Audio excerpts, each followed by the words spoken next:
All right, everybody, what's going on? We are talking Browns free agency as always. Now, I have a special guest joining me today What's from the up? Sports Sanctuary. So, I found him because, when I'm at work, I'm trying to listen to as much Browns stuff as I can.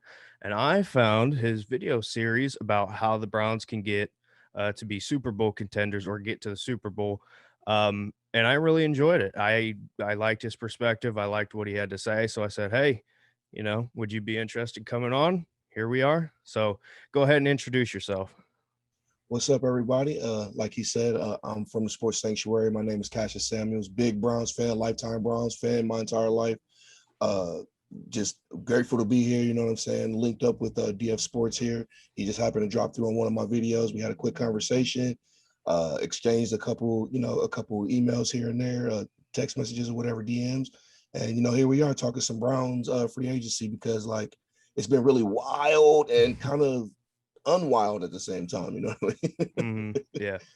So let's just jump right into it. Let's get to why we're here. Browns free agency. So I'm just going to run down the list real quick, just in case people miss somebody.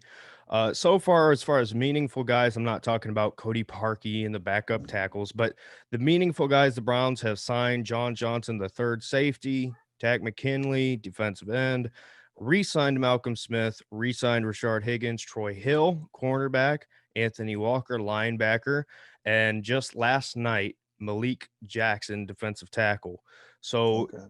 just as a whole, give me your thoughts of what Andrew Berry's done so far. I know in us talking, I know you had a lot you wanted to share. So, just go ahead and give general overview of what so far this free agency class Andrew's putting together.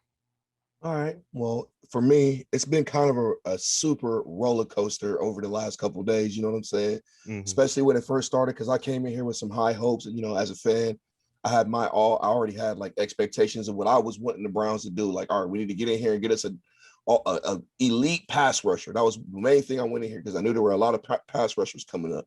So I just wanted to make sure that we got one of those. And then when the first day went by and we didn't get one of those, but we got Johnson.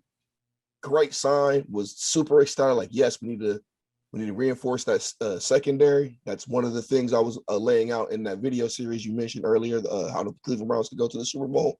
One of the points I was making is that they definitely needed to increase and enhance that secondary because they were very lacking last year. Like, I don't have the stats in front of me right now, but they were in the lower half of the league for the entire year on their pass coverage. It was really just abysmal. Any Browns fan who was watching any game last year knows that. Um, so I was great. It was great to see John Johnson III come in. He seems like he's really excited. And he actually took less money to come, which was surprising to a lot of Browns fans. You know what I'm That saying? says a Me, lot. yeah, Says a yeah, lot. yeah. Me myself included. Like, okay, so he actually wanted to come to Cleveland. Okay, Hmm. okay. And then it got kind of quiet. I started getting really nervous. I started getting really mad and anxious because they weren't picking up pass rushers, like I said earlier. Like me as a fan, what I wanted to see. So I was getting kind of angry. And then they picked up Tack McKinley, I think his Yep. name is, the guy from who was with the Falcons, and then like the Browns were trying to claim him off waivers, and they couldn't get a hold of him. Tried to trade Um, for him too. yeah, they tried to trade for him, and he failed a bunch of physicals. He went to the Raiders. He didn't play all of last year, so they got him on a steal. I think it was for like $2 million a year, some like really bargain bin price, Dollar Tree type stuff for NFL. Hmm. But I wasn't excited about that because again, like he's kind of unproven. I mean, he's a former first round draft pick. He's young. He's supposed to have a lot of stuff ahead of him. He could probably still turn his career around right now. But just as a Browns fan and somebody, like I said, I was coming into this free agency with my own expectations. I was really disappointed with that sign. It does have a lot of potential upside. I recognize that. He could just end up being a really good rotational player, which is fine. I was really actually just looking for somebody we can line up on the other side of Miles on a very consistent basis and give our guys some help. You know what I mean? Hmm. Like that was one of the things I was really fixated on. And then from there, it was a bunch of Troy Hill. I was really, really excited about that. That was another name that came up because again, we got him from the Rams, number one defense pass coverage in the NFL last year. So we got two of the four guys that were on that secondary in that defense. And if you don't get excited about that, I don't. Mhm. Especially with who we have already. Right. And then if you think about if we get everybody healthy, just think about this. We get Harrison, we get Delpit, we get Greedy, we get War, we get Troy Williams, we get John Johnson III, all on the field, Mhm. healthy. What is Best Pat Mahomes secondary. gonna do? Best secondary, and it won't be close. It won't even be close. But after that signing with Troy Williams, Hill, I know Troy Hill, Troy Hill, I'm sorry, you're good. yeah, Troy Hill, I know Cody Parkey, like you say, got signed after. I really like haven't really heard anything other than that, and I didn't even know we signed that D tackle until you just said it. So I haven't even looked him up or know anything about him. But if he is anywhere in the vicinity of being the linebacker for from the Colts, Yeah, Anthony Walker. yeah, Who I I kind called of Waller when I did my I try to, like, get these out as soon as they come down, and, being the idiot I am, I ran out to my car and I said, "Yeah, we just signed Anthony Waller." "No, it's Walker." Like, man. But anyway, yeah, go ahead. yeah, I don't like I said, I don't know too much about him. Looked him up on Pro Football Focus. He was kind of in the lower tier of linebackers, so it's kind of another one of those huge upside, low downside potential dealings that the Browns made this offseason to where, like, hey, we got you on a one or a couple year deal. If you ball out, there might be a future here for you. If you don't, we'll just cut our ties with you and let you go next year, whatever. So they're kind of taking a couple flyers on people. Overall, I have to say I am satisfied with what the Browns have done. I would have liked to see them make a couple of other moves. And like I said, the first couple of days I was really pissed. Like I was really pissed that we didn't get a chance at Shaquille Barrett. That was somebody I really Mhm. wanted. He didn't even hit the market. I wanted Levante David, but he didn't even hit the market. I was interested in Bud Dupree. I can't pronounce his name. The Ngamakin, not Ndamukong Ndamuk, not, or, not Ndamukong Yannick Sue, but Ngakoue. yeah, Ngakwe, yeah, that Mhm. guy. I wanted him, but he went, and then it was just like after that, it was kind of like slimmer pickings, and then the net, like they were all gone in like the first day of free agency, almost first Mhm. couple of days, and then it was just like, fuck. I mean, You're good. I get it. But yeah, so yeah, I definitely want to talk with you about this defensive end because I think we both kind of came into free agency with the same mindset. You have to fix that opposite of Miles. Like, Vernon, he did a good job when he was healthy, but the guy's been hurt every single year, and you can't yep, rely on that. yep. I had identified Carl Lawson as a guy that I would have loved to get, and I was completely off of Trey Hendrickson. I don't know what your opinion was on him. I I didn't want to want trade back. I want to trade and Marshawn Lattimore from the Saints so bad, but even though he see. wasn't a free agent, I want to trade for him. But Mhm. Yeah, I wouldn't have touched Trey Hendrickson for the money that he got because in my opinion, he's been good a year, and that's not to say he can't stay good. You know what I'm saying? yep, But to me, if you're gonna pay $60 million, let's get somebody like a Lawson or a Yannick Ngakwe who we know his talent. We don't know a whole lot about Hendrickson. But Tack McKinley, this is very controversial pickup, I think, amongst a lot of Browns fans because of the definitely. expectations of what we were going to fill that room with. Now, I don't think we're done. And we'll talk about some of the options still available and then draft also. But with Tack McKinley, you said it. He was a first round pick, 2017, same class as Miles. He's a guy that I think the reason why I'm a big fan of this signing is if you looked at this as a signing we made, for instance, like today or yesterday, later, I think fans would be like, okay, whatever. But because it was so soon and it wasn't a name that everybody knew, I think people were really upset. But you look at his background when he was coming out of college, to me, he's got a similar skill set of a Bud Dupree, where you don't necessarily want him in run defense, but as a strict speed pass rusher, he can Mhm. get the job done. And I think this signing I mean, they signed him at 4 mil, which they cut Adrian Claiborne, who was 3 mil. So, I mean, Yep. you're paying one more for a younger dude with high upside. How did you feel about that cut? Um, it's business. I mean, I was a big fan of Adrian Claiborne. I think now looking at it, unless we bring somebody else in, then I'll feel fine. But if we don't bring anybody else in, then I'm going to be disappointed Yeah, because to especially me, with Ogunjobi going leaving as well. Like, yeah. But Tack, I think his mentality is he realizes he gets a second chance, and his first 2 years in Atlanta were actually pretty good. I mean, everybody talks about him as a guy who's just been a complete failure. I don't think so. I think he's mhm. he's just a guy that slipped up. Um, but exactly what you said, it's a low risk, high reward potential guy will give you another chance. What do you think about the guys that are still available between Dunlap, Clowney, and Ingram? Do you have a guy of that group that you would like? I would like Dunlap, former division rival member. Would love to bring him in, give him a chance to get some revenge on the Bengals, who he feels like he was wronged by. Um, Jadeveon Clowney, I'm not really too interested in. He kind of hit the Titans for a quick robbery last year and only played like I think it was like 8 games, maybe. I'm off. Mhm. That's off the top of my head. I know he didn't play the whole season as usual, and he wasn't nearly. It was the first. I know it was for a fact the first season that he's recorded without a single sack for the entire season. So I'm not really interested in him, especially for the price tag. You know what I mean? Mhm.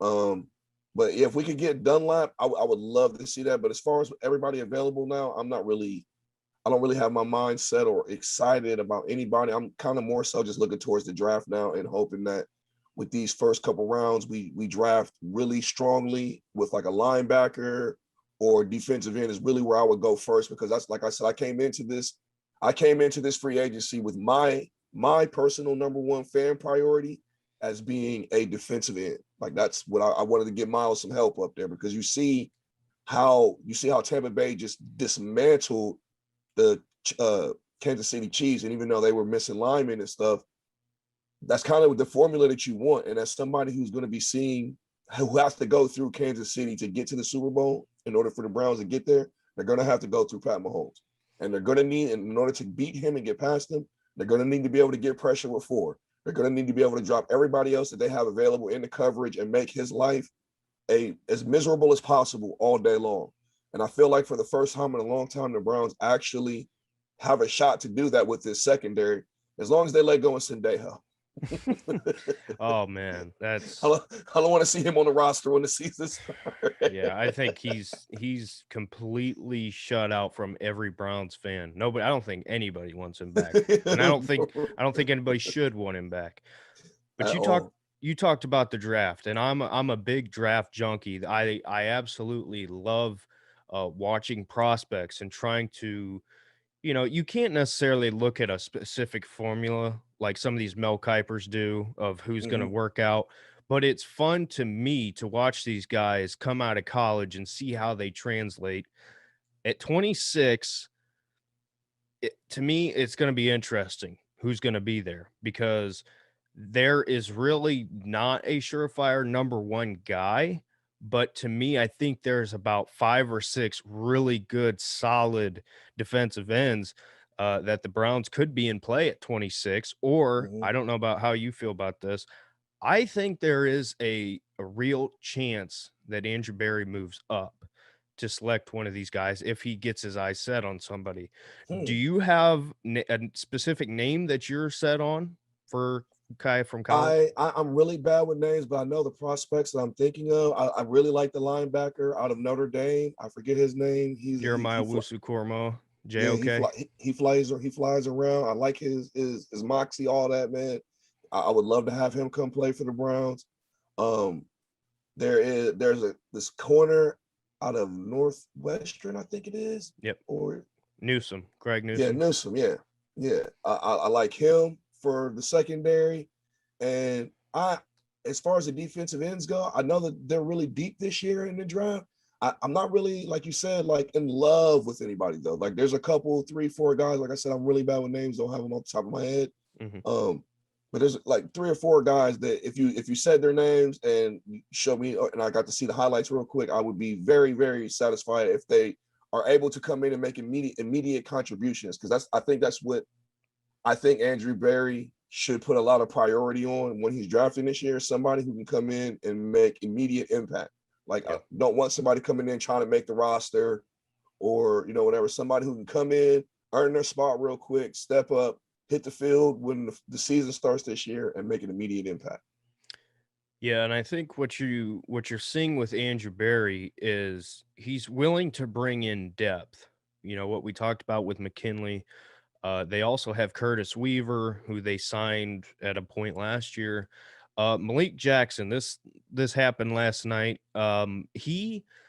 I know you said you might not remember him. He was the defensive tackle of that really, really star-studded Broncos defense when they won the Super Bowl. With Uh, Peyton, yes, with okay, Peyton. Um, I was a big, big fan of his during that time. Now he went to Jacksonville on a big contract, was a part of the Saxonville defense when they okay, were known there. Was on the Eagles, kind of underperformed. Eagles fans are known to hate on players as soon as they leave. So right, a lot of times I try to look at fan reaction, but I really stayed away from that this time.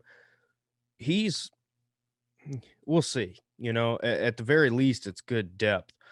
But I think what the Browns are doing is they're trying to fill every need heading into the draft. So they, at the point when they draft, they can say, doesn't really matter.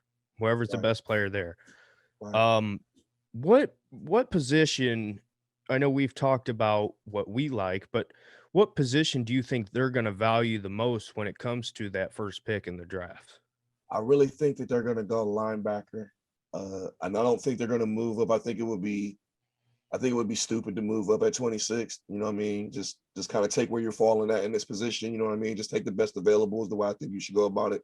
Let's not mortgage anything. We've got plenty of picks this year. You know what I'm saying? And if you listen to the talking heads like Mel Kiper and all these others, or you just use your eyes, this is a deep draft for multiple positions. We might be able to snag another wide receiver late in the draft, which I would actually love to see, to get somebody else, get some speed into that wide receiver room, because we don't know what's going to happen with OBJ. We don't know how much longer he's going to be there with the contract situation with him and Jarvis, because we're paying them both around $15 million a year, and it's going to come time for somebody to step up and become like a clear number one deep threat receiver, which is another thing I felt like the Browns need to do in order to become a legit Super Bowl contender, to just develop some kind of deep pass rush. But to answer your question with the draft, I do feel like they're going to go linebacker. I think that this is going to be a defensive heavy draft for the Browns. Actually, I think they're going to spend a lot of picks trying to fill some holes in that defense, as they should, because our defense was definitely beyond the run blocking and the pass blocking, which I think we were really good at last year. Our pass coverage was just atrocious, and as long as we shore that up, I think we have a really good chance to make some noise in the AFC. And not only that, that helps Baker out. For anybody who's really not sold on Baker, getting him a defense will make him look a lot better. It'll keep him in a lot closer games. Maybe that we don't lose that game to the Ravens on Monday night last year, if we have, Or you the know, Chiefs? yeah, or the Chiefs for that matter. If we have a decent secondary that can cover somebody. I mean, I would never just forget Lamar Jackson coming back into this game on fourth down, and what was it, 4th and 5 or something, and just hitting a touchdown pass. Yeah. Yeah, I think that was the most frustrating thing, because I think as soon as they showed him on the sideline coming out of the locker room, you knew. I mean, Yeah. you knew, and there was nothing you're gonna do to stop it. But so True. let's talk about OBJ, Okay. because this is one of a few things that it seems like Browns fans, I don't know if fight is the right word, but argue about. Um, do you think the Browns should look to trade him?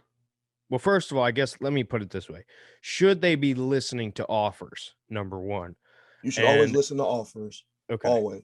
You should always listen to offers. Whether you act on them is another thing.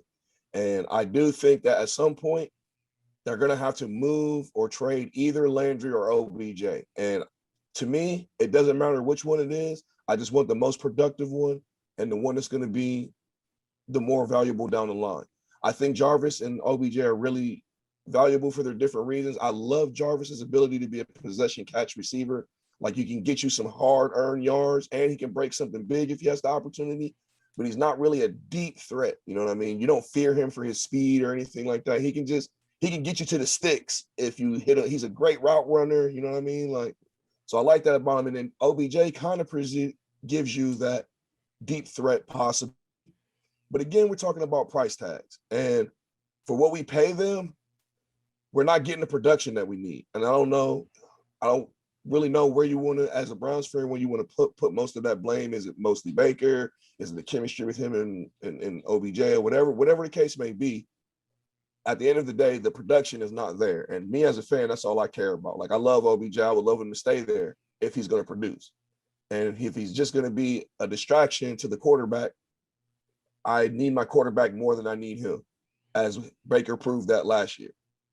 So, And I keep going back to that Bengals game and how you can explain going from 0 for 5 with an interception to that's a bad game. as soon as Beckham leaves, you're going 20 of 21 with 5 touchdowns. Yep. There's a clear something, like Something. something. And people are arguing over what that something is, whether if it's timing or they just don't fit. They got to figure that out. And what I've said is, you have this year what the Browns never have. You're bringing everybody back. And a system they already know. Like, Yes. yes. Yes. Coaching staff, players. Yes. Yup. This is unprecedented territory for the Browns. Yes.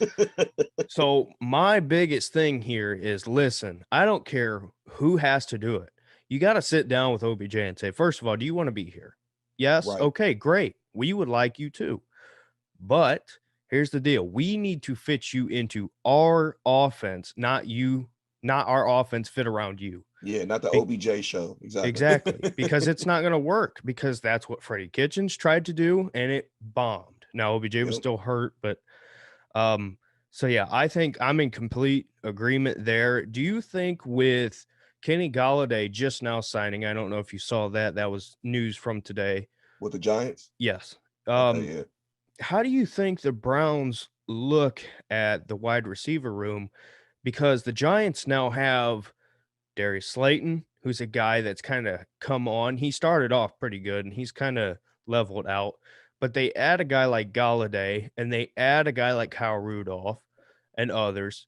Do you think they look at that and say, okay, we still need to keep that 1-2 punch? Or do you think they look at trading OBJ and say, hey, Donovan Peoples-Jones, you showed flashes. You were clearly great out of high school. You were good in college. Let's give you that opportunity. As far as, well, you kind of got me a layered question there, but as far as the wide receiver room goes, if I was to rank them, I would rank them probably in the middle tier of the league as far as the wide receiver room goes right now. Baker threw, I think, like 26 touchdowns last year. He didn't throw more than 4 to any player. That's a testament to him spreading it out, but also to him not having a really favorite target or anything like that. So I feel like there's lots of improvement on the wide receiver room. I like Kenny Golladay. I don't like him going to the Giants though. We'll see what happens with Saquon comes back, and we'll see if Daniel Jones can, because this is probably going to be his last year, getting the chance to prove himself. I think he's on the 3rd year of his contract, so he's got a lot of proving to do this year as well. But as far as Kenny Golladay, I mean, I'm glad. I guess I'm glad that he's staying in the NFC, so I don't have to deal with him in the AFC, because I thought maybe he was going to end up with the Ravens or something like that, because I know they are constantly thinking about grabbing up a receiver, because they grabbed up like Dez last year and things like that. So I was kind of worried about like somebody in the division picking him up. So as long as he's not in the division, I'm cool. But we'll see how it works out with the Giants. I do want to reiterate that I do think that the Browns need to at some point do something about the wide receivers with OBJ and Donovan People-Jones, because we got a lot of mouths to feed on this offense. If you think about what Stefanski's trying to do with the 12 personnel, with the 2 tight end looks and all that kind of stuff, there's just too many miles to go around. And for those miles that we have in the field, I just need production. And I need one of them. Like, let's be clear, there's only one Tyreek Hill, but I need me a Tyreek Hill type Mm-hmm. player. I need somebody Speed. who can, I need somebody who can just fly across the middle, catch a slant, and get me 15 yards almost every time. You know what I mean? Mm-hmm. Unless they have some elite safeties or something like that. I just need somebody who can boom, boom, boom, and be a constant threat to be gone. And I feel like OBJ gives you that just because of his name, but I don't think he really has proven that for a while. I mean, he did in that Dallas game. That's what we saw a flash of the old OBJ when he was doing the flea flickers and all, throwing the touchdowns and running all along. Like, he had a monster day. And that's why I was so tragic to see him go down against Cincinnati. But Mm-hmm. I'm really looking forward to seeing him back with Baker this year, because I think that Baker, after he saw his production without him and he understands how to move the offense around, I think that as he matures, he's actually going to see OBJ as like just another target at this point. That's what I'm hoping in my mind, that OBJ hits the field. He's like, look, I love you, O. Like, I love you. If you get it, I'm going to give it to you, but you got to get there. You know what I'm saying? Like, I'm not going to just be looking at you. If I look over and you ain't there, I'm going to Hodge, or I'm going to Donovan Peoples, or I'm going to whoever. I'm just letting you know I love you, but respectfully. Mm-hmm. I'm not just throwing you the ball every time I see you. And I think so much of that is, honestly, I think the problem with OBJ and his fit so far, New York, big city, big stuff, big apple. You know what I'm saying? Cleveland, we're not used to these big time superstar, millions of followers going to these whatever fashion shows and all that crap. OBJ comes and it's like, we've never had this. So how do we keep this happy? You know what I'm saying? And try to still use him. I think Baker has got to step into his leadership role. I think it's time for him to take over. And it's fine to have guys like Miles and, Juice and all these other guys as leaders. That's great. You're the starting quarterback. You need to be the one to make it clear it doesn't matter who's getting the ball as long as we score, as long as we win. So yeah, I'm in total agreement with you there. Let's look at this division, because to me, I think both the Steelers and the Ravens have taken major hits in Oh, yeah, multiple different areas. definitely. The Bengals, I think, have gotten a little bit better. I wouldn't say a lot better, but they have so many holes to fill. What is your thoughts on this division moving forward? My thoughts, real quick, starting with Cincinnati. The only thing that's going to scare me is if they start getting the O line to protect Joe Burrow. Out of all the divisional quarterbacks we faced last year, they passed for like 1,500 yards combined. Talking about Joe Burrow, Ben Roethlisberger, Lamar Jackson, and the second stringer for Mason Rudolph for the Steelers. All of them combined threw for like 1,700 yards, and 700 of those were for Joe Burrow. It's ridiculous. In 2 games, he threw for 700 on us, and he had no O line. So I'm really kind of scared to see what he can do with the right protection, a couple weapons. I really think they're going to be a problem at some point. Like you said, for the Ravens and the Steelers, they both took substantial losses to their defensive side of the ball. The Steelers lost Dupree on their pass rush. They lost their center, Pouncey. They lost, I think, another player, a decent role player on their defense. His name escapes me. But same with the Ravens. They lost 2 pass rushers off their defense. So they're looking, and I know they made a signing through free agency. I wasn't really paying attention to it because it's F the Ravens always. So, Yeah. But looking to see what they do in the draft and see how they come out. But yeah, I'm very happy to see them taking losses and not really doing anything to update their offensive side of the ball. It was great to see the Steelers come back with Ben Roethlisberger. I was upset they didn't sign him to a 4-year deal instead of a 1 year.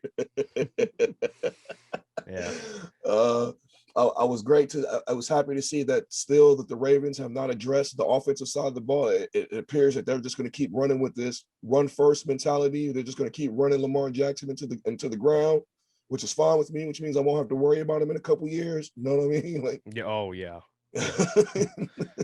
And it's I so don't. that's kind of where I'm sitting at, and I feel like this division is really up for the taking for the Browns at the end of the day. I don't think that we're the clear cut superior team, because I do think at this point, until I see them play, I do think that the Ravens have the best defense in the division still right now. And I do feel like they have the best run attack, but I think we're right behind them in both of those categories. And if it's going to be a tiebreaker, it's going to be between Lamar Jackson and Baker Mayfield. And as it stands right now, Lamar Jackson has won an MVP. And he has the same amount of playoff wins as Baker, but he has won an MVP and he presents a lot more diversified threats, we'll Yeah. say, than Baker does. You know what I mean? So I'm anxious to see them. That's where my eyes are going to be. I've got the two Raven games circled on the schedule, and I also have the Kansas City Chiefs game circled. Those are before the season even starts. Those are three games I'm looking at right off the bat. So finishing up here, and I appreciate your time. No problem, Again, man. the Sports Sanctuary, go check them out. Or I'm sorry, Don't go forget to check him out. subscribe. Yep, I'll be sure to put the link to the channel. Sometimes I just forget because I'm trying to get it uploaded, but Right. I'll be sure to do that. I'll also tag him so on social media, if you see tweets from me about videos, go check him out, give him a follow. Um, Wrapping up, you talked about the games on the schedule. What is your prediction as we sit right now, heading into next season? Mm, mm. Well, looking at, we don't know any real dates, but looking at who we're playing, I know we got to play the Green Bay Packers. We got to play the Chiefs. We got to play the Ravens and the Steelers. There's a couple gimme. Actually, there's quite a few gimme games in there like we had this year. So I'm feeling like we can make an even run if we can count on Baker to give us at least what he gave us last year. I think we can replicate those same results, get us a decent playoff berth this time, not just the wild card, because let's face it, we all know as Browns fans, there were a couple games we dropped last season and we should have won, and we should have ended up winning the division, actually. If Like we we didn't should play in a hurricane for 2 weeks in a row, that would have helped. That would have helped a yeah. lot. And didn't lose our entire wide receiver core for another game. So yeah, I get that. And there was and there were plenty, and we were still in all those games, is which makes it really Mhm. frustrating. At the end of the day, we were still in that Raiders game. We could have won that. We were still in that New York Jets game with none of our receivers. We still could have won that game. Like, it really bothers me that we was giving up wins to like one of the most bottom feeding teams in the NFL just simply because we didn't have our wide receivers, which was a big drawback, but we could have overcame it. But let's not rehash the past and all that. Yeah, so last question here quick before we go. I know you're an Ohio State fan, correct? Oh yeah, born I and I, born and raised. I assume so. I know I've seen, like, I think you had a OSU blanket in the background for a video or whatever. So I assume Yep. Urban Meyer coaching the Jags. Mm-hmm. Do you think it'll work out? I do, as long as he stops making boneheaded moves like hiring racist coaches and stuff like that, and he keeps his head down. I think Urban Meyer is an awesome coach. His record speaks for itself. He's won everywhere he's went, and it hasn't stopped. He's everywhere he's gone. He's just been a winner. He breeds a winning mentality. He is right now quietly working to amass players that he actually coached at Ohio State and Mm-hmm. bringing them to the Jaguars. I Carlos think Hyde. people, yeah, I think people should be looking out for him, man. I think don't sleep on him. I don't sleep on Jacksonville by any means. He's got the first round. He's got the first pick, so he's getting Trevor Lawrence this year. I would look for him to be making some noise here in 2 to 3 years. I mean, I don't really expect much from him this year, but yeah, man, I think that the league definitely needs to be on notice for Urban Meyer, who potentially could win the next, was it Coach of the Year award? Yeah. Mm-hmm. Yeah, Yep. and reigning coach of the year, Kevin Kevin Stefanski. Stefanski. Kevin Stefanski. What was your? I know I said last question, but Oh no, it's whatever. cool. Listen, when we hired him, I was not happy, and I'll tell you why. I thought, here we go again, another coordinator, never been a head coach. doesn't have experience as a head coach leading guys. I thought the scheme fit would be great because that's the perfect fit for Baker. What did you think about him when we hired him versus obviously now I'm sure you're a fan. Oh, I hated it. So we I didn't pretty know much this dude. I'm thought the like, same. they're bringing some random dude from the Vikings. He was offensive coordinator for Case Keenum. And I'm like, man, what does this do, man? And like you said again, another unproven coach. Like, I'm more of a proven guy. Like, I want people with credentials that have been proven, which is why I was really upset when the free agency started and we didn't go get a proven pass rusher, because everybody was like, yeah, we'll just get one in the draft. And I'm like, yeah, that's all fine and good if you actually hit in the draft, but the draft is a gamble. The And lottery. yeah, it's a lottery. And I'm more, I'm always going to take proven talent, even if I have to overpay for it, which is why I was getting kind of pissed off, because you just sat here and watched Tampa Bay somehow keep this super expensive Super Bowl team together. They're spending all kinds of money to keep this team together. And the Browns look like they don't want to spend any money. And my whole thing was like, you can't draft your way to a Super Bowl. No team has ever just drafted their way to the Super Bowl. You need free agents, you need high profile superstar players. That's just how this league is built. You're not going to get anywhere just drafting everybody. So that's what I was just getting upset about that. But uh what was the original question? I Kevin got off on a Stefanski. tangent. You're Oh good. yeah, Stefanski. I hated the like I said, I didn't know nothing about him. His credentials really didn't mean anything to me as a defensive coordinator and everything. But as you said, quickly got to know him very, very quickly. Got to love his style, and I mean the rest is history, man. He gave him between him and Baker.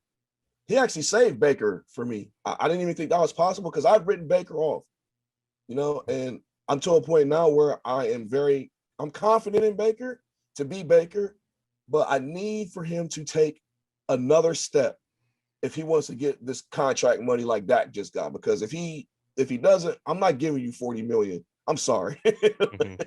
I'm Like you about can. the I'm about the biggest Baker fan you'll find. I wouldn't give him that money yet, but I think with what the moves they have made so far, we're not even through free agency, let alone the draft. I think he's primed and ready to take the step he needs to. Um, but it's all on him. I had arguments with other Browns fans about, well, we should trade for this guy, start Case Keenum. I said, just slow, just let it build. He's still learning an offense. So I never um understood the start Case Keenum thing. I was never on that bandwagon. well, and Case Keenum, yeah, but you know what the thing is? Everybody says, well, he did it in Minnesota, Kevin Stefanski. Well, yeah, also in Minnesota, he had Stephon Diggs and he had Thielen and he had all these guys that were on the same page. We got great players, but they weren't And they on had the same page. and that respectfully, that Vikings defense was a lot better than the defense he was dealing with on the Browns Oh this year yeah. as well. So Oh yeah. so So yeah, I agree. I'm so glad had you on. I think we pretty much are thinking the same on things here. And like I said, go check out that what is it, 5 or 6 video series, it's a 5-part series, man, 5 part series. explaining how the Browns can potentially go to the Super Bowl in the next couple years if they would just listen to the channel and take some advice from a fan who's nothing but passionate and got lots of great ideas. So yeah, guys, go check that out. Like I said, I'll link his channel in the description. Um, you want to give your social medias or anything people check you out on? Oh yeah, sure. At Savage Fury 82 on Twitter. Same thing on Instagram, I believe, or Savage Avenger. Anything. It doesn't really matter. Just as long as if you're a sports fan, man, I would love to see you come through the Sports Sanctuary. I love talking sports of all types, and not just Browns football, just basketball, UFC, boxing. Like, it doesn't even matter. All things sports, man. So, and I want to thank my man DF Sports for having me on. It was a great honor. Great, great honor. Cannot express how happy I am to be here and just appreciative of the opportunity. And thank you, everybody. Yeah, so everybody go check him out. Appreciate you guys checking out this video. Um, as news comes out and as the draft comes up, looking to have as many people on as possible. I wanted that my goal here is to talk to Browns fans. I've talked to what people would consider to be big name people. I've talked to people who are just casual fans. I don't care. I talk to anybody. So I'm Talk to all of them. Yep. I want to have everybody on, including you. I'm sure we'll talk later. Sure, Um, we will. look to have you on again. Like I said, people go check him out. Thanks for watching the video. Let us know your thoughts. If you disagree with us, let us know. I'm sure we're both open to criticism and what you would like versus what we thought. So let us know. Thanks for watching, and we will see you in the next one.